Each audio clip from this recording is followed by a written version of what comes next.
You can make a difference.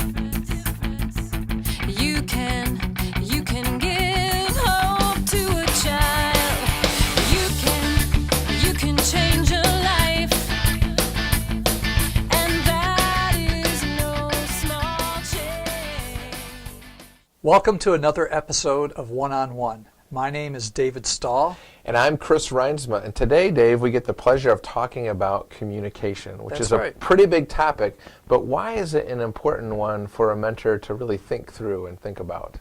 Well, Chris, as you know, with a Kids Hope USA program, it involves a lot of people who are all working together for the good of a child. But if you don't communicate, you're really not working together. You're working on your own. But when you do communicate, you can share knowledge, share information that can make you more effective regardless of what your role is. Excellent. So let's start talking about some of those people that we might need to communicate with. Yeah, let's do it. The first person that you're going to want to communicate with really is your Kids Hope USA director. And the primary way that you're going to do that, Dave, is through that progress report. The progress report is just a fantastic communication tool with your director. It lets your director know, A, that you were there, that you showed up, which is the first part of having the good relationship, right? It's just is being there. But then it's going to tell your director what you did in the hour. How did you spend it? What kinds of things did you work on?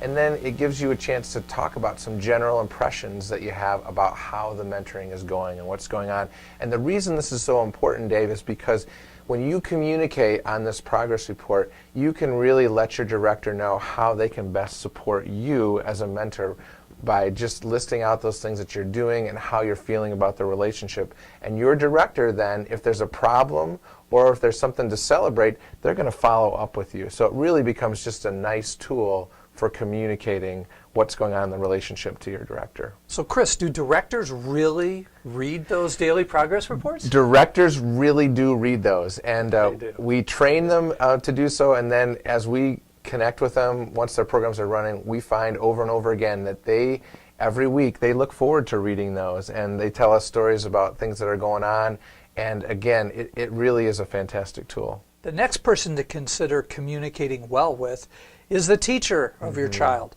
Now, the teacher interacts with your child all week long. You come in for an hour. So that teacher has a wealth of knowledge about what your child is like the rest of the week.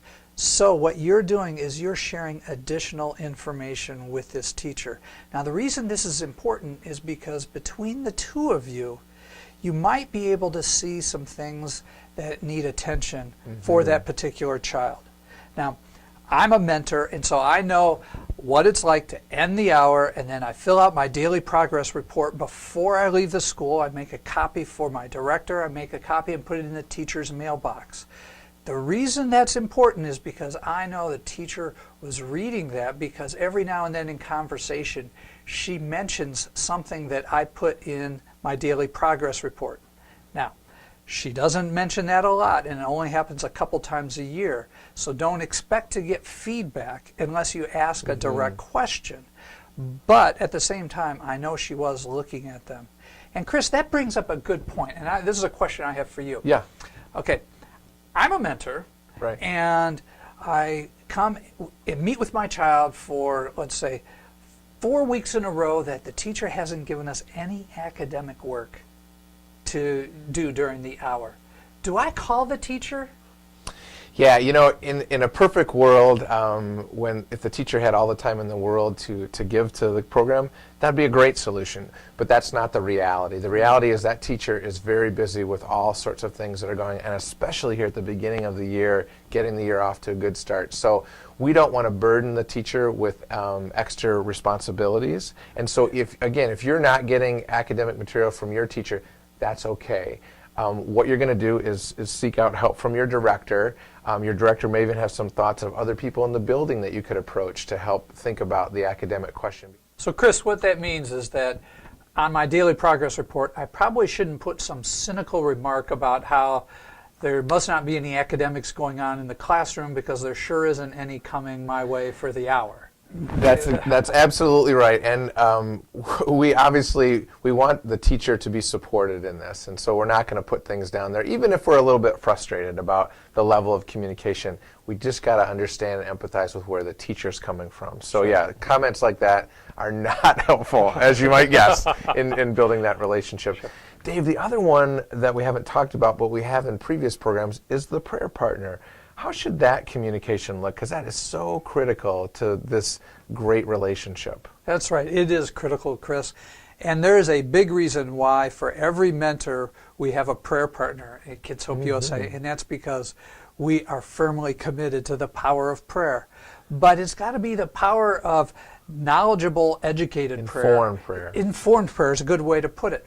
In other words, your prayer partner can pray for you all week long, but if you're not sharing information with your prayer partner is just blindly praying.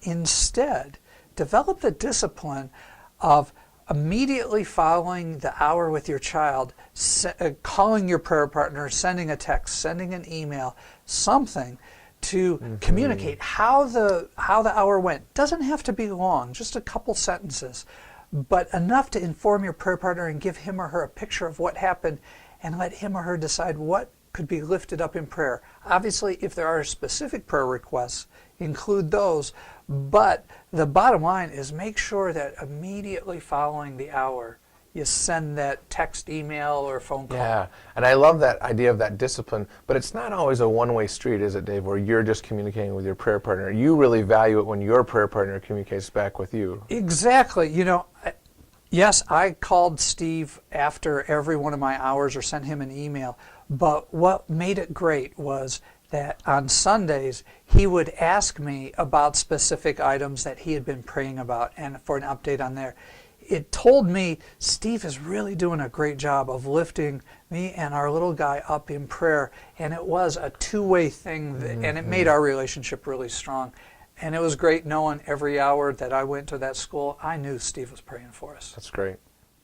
One of the things that happens a lot, Dave, is that we get information from these kids about their lives, and some of this information is pretty sensitive stuff, and so we want to be really cautious with that. And so just as we're talking about this topic of communication, I want to just remind mentors that we need to be confidential about the things that we learn, and we want to protect these kids and keep them safe.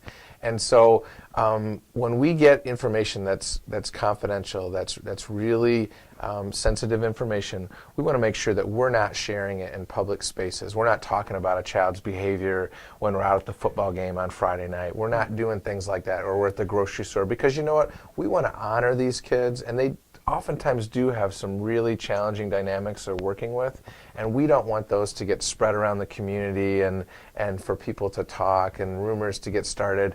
None of that. So we're going to protect that child by being confidential with that information. Now, occasionally, we may even learn something where we think a child is in danger. Right. There might be abuse or neglect that they reveal to us during the mentoring hour.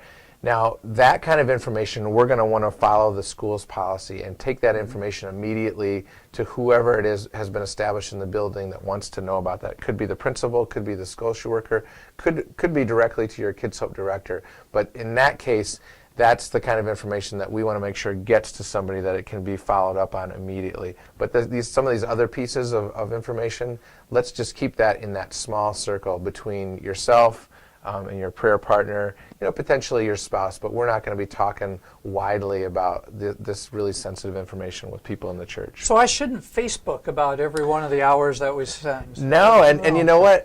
Surprisingly, that has happened where we've had to call programs and say, listen, we need to have a Facebook policy here for your mentors, because some people were Facebooking information that was inappropriate.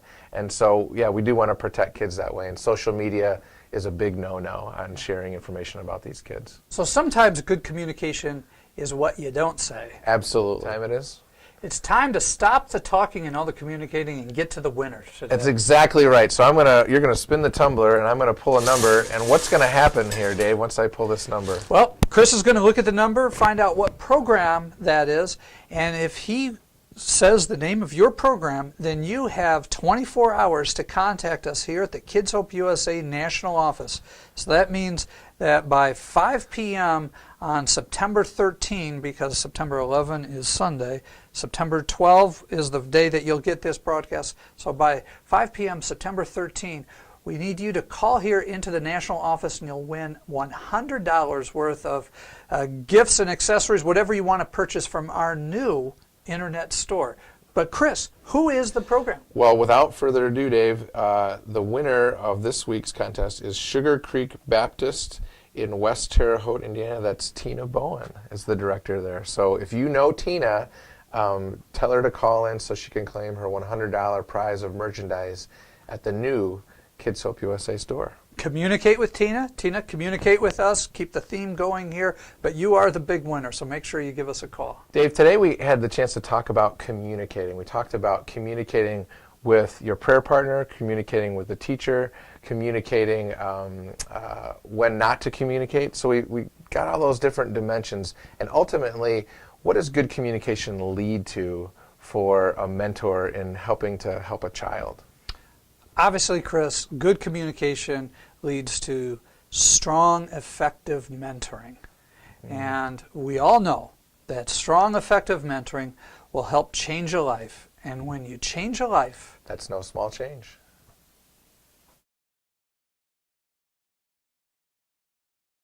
Yeah. I can hardly wait to see what's coming next.